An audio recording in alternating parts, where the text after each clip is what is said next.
Today we continue our podcast of the prophetic writing series. We're dealing with the book Jewish Apocalypticism, and today's topic is the sources used in apocalyptic writings.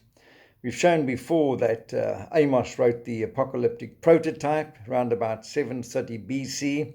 He was anticipating an attack by the Assyrians because the northern king had refused to pay tribute to them, and thinking that he had an alliance with Egypt, that would come to their assistance, which never materialized.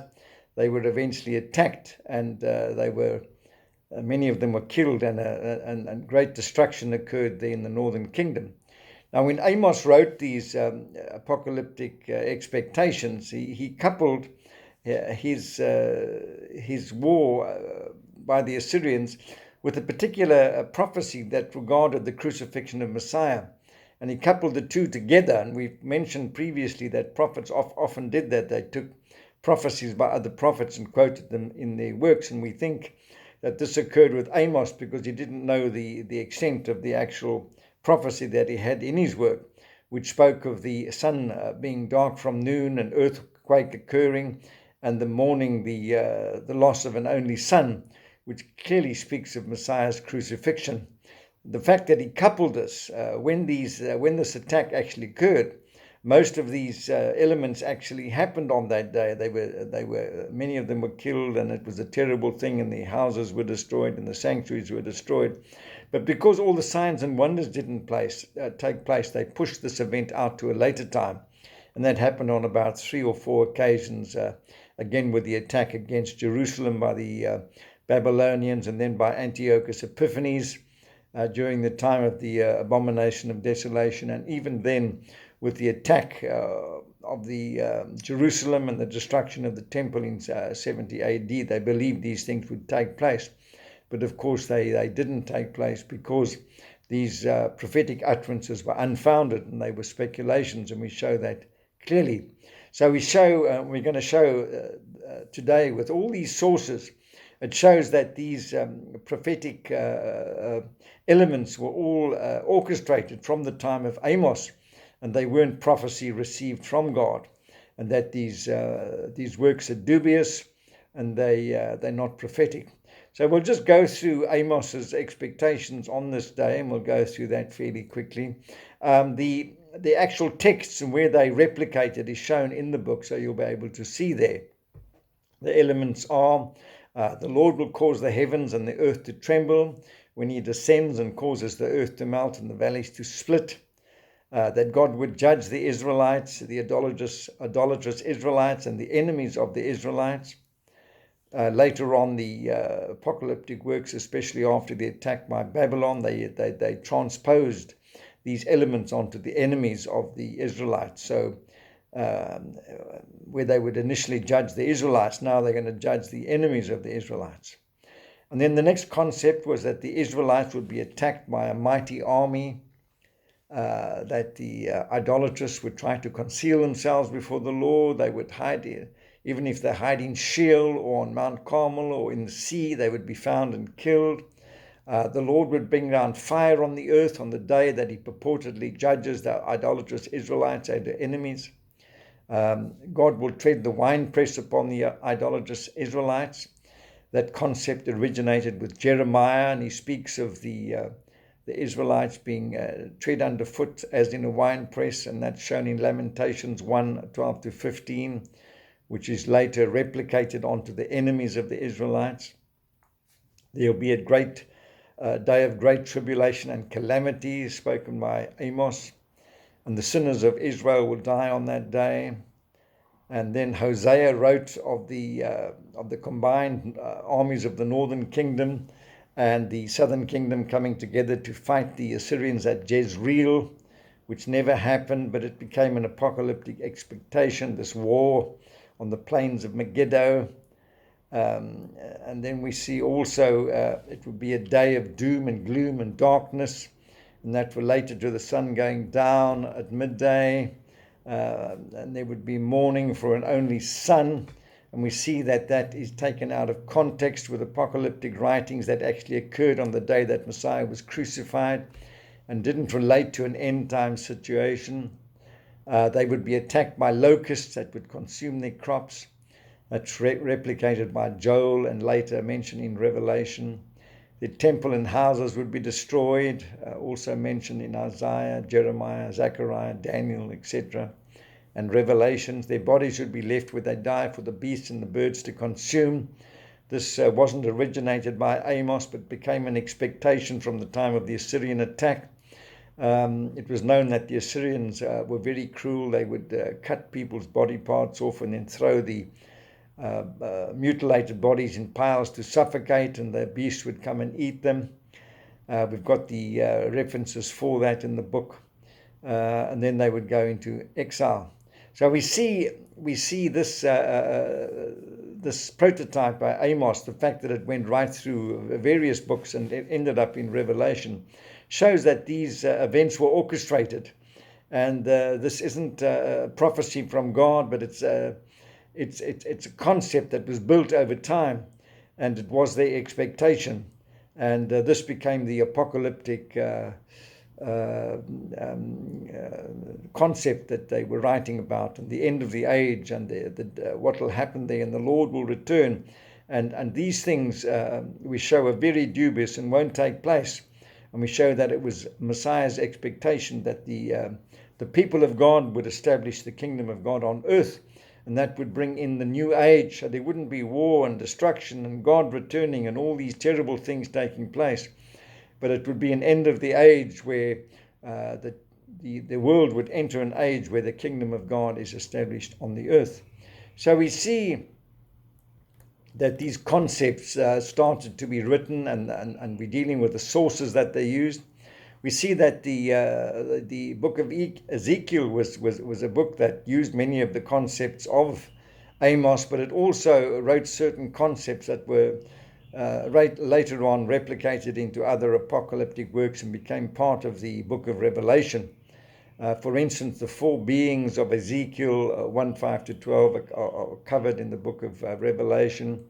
Ezekiel's throne, which is partly styled on Isaiah 6:1-4, is also shown in the book of Revelation. And then the rainbow of Ezekiel is used by the writer of Revelation to depict the Messiah as a strong angel. We show that. He's depicted as a strong angel because the writer of Revelation didn't believe in the deity of Christ. He saw Messiah as a natural son of Joseph, and as such depicts him on various occasions in Revelations as an angel, and we show that in the book of Revelation. The eating of the scroll by Ezekiel 3:1-3 is replicated in Revelation, where John eats the book and it tastes sweet but it becomes bitter in the stomach. It's taken from Ezekiel. Ezekiel's mark on the foreheads of the righteous is replicated in Revelation 7:3 and mentions the mark that they will receive. The measuring angel of Ezekiel 40 from verse 3 is repeated in Revelations 11:1-2 and 21:15-17. And although the writer of Revelation doesn't show a temple, and he would have had issues with the temple shown in Ezekiel, as it had sacrificial offerings for sin offerings, and he knew that wasn't the new belief system. And he shows Messiah as the temple. But he uses the measuring angel to show his operation and depicts him in the scene. Ezekiel's Gog and Magog is used in Revelation at the end of the 1,000-year rest. One can see that in Revelation. The glory of God of Israel returns to the reconstructed temple in Jerusalem. That's in 43. That's reflected in Revelation as the Lamb comes, and he's the illumining angel depicted in Revelation 21:22. We show that.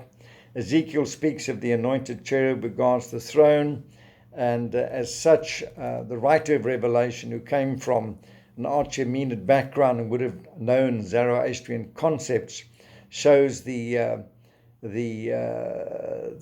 devil falling with a third of the angels. And he takes that from the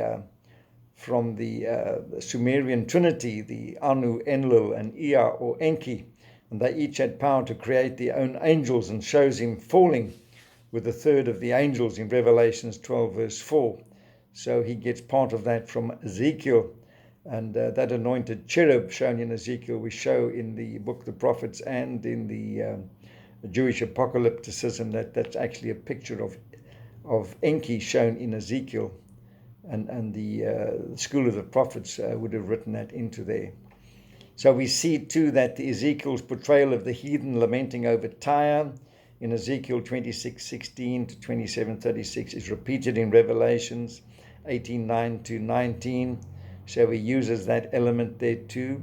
Ezekiel's torrential fire with hailstone and brimstone, Ezekiel 38:22, is congruent with Revelation 20 verse 9. And the gates of the New Jerusalem of Ezekiel are shown in Revelations 21:12 to 13. The river flowing from the threshold of the temple in Ezekiel 47:1 to 12, with the trees for the food, is shown in Revelations 22:1 to 2. So we see that the writer of Revelation takes selective passages from these apocalyptic works and uses them while rejecting others. Now, one of the main books, prophetic books, apocalyptic books of the first century AD was the book of Enoch and the Assumption of Moses. And we see that the church used that. We saw that Jerusalem was an apocalyptic assembly. They were enamored with Jewish apocalypticism. Peter and Jude quote the book of Enoch and the Assumption of Moses. And we show that, the concept taken from Enoch and placed into Daniel, the angels bound for 70 generations, in Enoch 10 verses 11 to 13, was taken by Aquila of Sinope to write of the apocalypse of weeks, and the vision of 70 weeks came from that. The throne judgment in Daniel was taken directly from Enoch 14:18 to 22, and the head of days of Enoch is placed into Daniel 7 verse 9, and was originally styled on the father of years of the El-Yon cosmology. And sets of three, we see that in Enoch they wrote of sets of three flood descriptions, 3 sets of mountains describing kingdoms, 3 throne judgment scenes, and that's replicated in Daniel, 3 depictions of the 4 empires, the 4 kingdoms. And that flows into Revelation as well, and they show 3 sets of events, the 7 seals, the 7 trumpets, the 7 bowls of wrath. And of course the depictions of the 7 archangels includes Michael and Gabriel from Enoch 20 as shown in Daniel on various occasions and in Revelation. Now we see the concepts written from Enoch into Revelation, the various of them. We see the Lord returning to the earth with thousands of angels in Revelation, coming from Enoch 1. We see Enoch depicting the Son of Man with his face like that of the angels from Enoch 46:1, which is taken by Aquila and transposed into Revelation. We show that Aquila didn't believe in the deity of Messiah, that he depicts Messiah as an angel on various occasions, and we mention that in the book of Revelation. We do a verse-by-verse commentary on that. And then the river of blood flowing to the height of the horse's breast in blood is taken directly from Enoch 100 verse 1 to 3 and appears in Revelations 14:20. Then the mountains symbolizing the empires in Enoch, and various texts there on the various metal mountains and various mountains they depict there. Revelation speaks of 5 that existed, 1 that is and one's to come. The 5 were made up initially of the Assyrian Empire, and the 4 of Daniel. The 5th would have been the Roman, the 6th would have been the Roman Empire, and the 7th would have been the end of the age empire. We see Aquila's portrayal of Messiah as an angel with white hair in Revelations 1:14 is taken from Enoch 106 1 to 2. We see that. And then we see the heavenly beings clothed in white in the book of Revelation is taken from Enoch, where various references are given of these the saints dressed in white clothing. The half an hour silence in heaven in Revelations 8 verse 1 before the judgment is proclaimed is taken from Enoch 61 to 4, where also judgment is to come upon the world at the consummation. They disquieted, they shocked which results in this half-hour silence being depicted in Revelation, which comes directly from Enoch. The door in heaven in Enoch is mentioned in various apocalyptic works. The martyrs crying out for vengeance in Revelation 6, 9 to 10 is taken from Enoch 47, 1 to 2. Enoch's account of the saints who sleep not and bless the Lord day and night is mentioned in Enoch 14, 18 to 23 and 39, 9 to 14. We see this is depicted in Revelation to depict the martyrs who stand before the Lord day and night and forevermore. The concept of their number would be completed is established in Enoch, where a particular number of the righteous would be offered up. That's Enoch 47:4 is shown in Revelation. Angels holding back punishment is shown in Enoch, which is carried forward to Revelation. The keys of the bottomless pit or abyss shown in Revelation is depicted in Secrets of Enoch 42:1. And the vision of 70 weeks is taken from Enoch 10, 11 to 13, where the fallen angels are bound for 70 generations. Death and Hades giving up their dead in Revelations is mentioned in Enoch. The white throne judgment of Revelations 20:11 is styled on the alabaster throne in Enoch 18:8. This white crystalline alabaster throne is mentioned in Enoch. Judgment in terms of their deeds in Revelations 20:11 to 13 is taken from Enoch 45:3. And the lake of fire, the Enoch is taken up with this lake of fire and the burning and people being punished in the fire. And this is shown in Enoch 10:11 to 13. And that itself is based on a Zoroastrian concept where they believed at the end of the age that the unrighteous would be judged by a river of molten metal. So that comes from a Zoroastrian thought. We show that Messiah didn't support that. It's not supported. There are issues with the gospel accounts where that's mentioned, and we show that Messiah didn't support that. Sinners being burnt in judgment in Revelations 14:10 to 11 comes from Enoch. And we show all these texts in the book. You can see exactly where they are. Satan being bound for 1,000 years comes from the secret of Enoch 32:1, which is shown in Revelation 20 verse 2. The New Jerusalem is shown in Enoch, where the new structure is brought back by God of the Lord of the sheep, Enoch 90:28 to 29. And then the comments at the end of Revelation. In Enoch it states at the end that the writer is concerned that people are going to change the words of his writing. And he mentions that in Enoch 104:10 to 13. And a similar statement is made in Revelations 22:18 to 19. Except the writer of Revelation goes one step further and curses the people that would change the concept. So we see all of these aspects are shown. We show that Jude quoted Enoch here. He quotes the angels returning to the earth with the Lord on the day of the Lord. That's Jude 14 to 15. He gets that from Enoch 1. And Jude also speaks of the fallen angels being imprisoned until the day of judgment in Jude 6, styled on Enoch 10:11 to 13. And then Peter also speaks and quotes Enoch on various occasions. He states the angels that sin were cast into hell and committed to pits of darkness and reserved for judgment. That's in 2 Peter 2:4 that he gets from Enoch 10:11 to 14. Peter's judgment of the world by fire, that's 2 Peter 3:7. Taken from Enoch 1:6 to 7. And we've shown on various occasions that Messiah purportedly preaching to the dead in Sheol, found in 1 Peter 3:19 to 20 and 4:6, is taken from Enoch 50 and 51. And various aspects like that. We show Paul also had aspects taken from Enoch and various accounts. So those are all reflected in the book. And we show those aspects. So we're going to end this podcast here. So we show clearly that these concepts were taken from prior writings. It was an orchestration. Amos wrote the prototype, others added to it, and the others copied them and drew up their schedule with all these different events. And it was an orchestration. And we show clearly that Messiah didn't support Jewish apocalypticism. He told them it's not been given to you to know the times and the epochs. And Messiah's expectation was that the church and the people of God, those born from above, would go out and establish the kingdom of God on earth. And that would be the end of the age as the earth entered in to the kingdom of God age.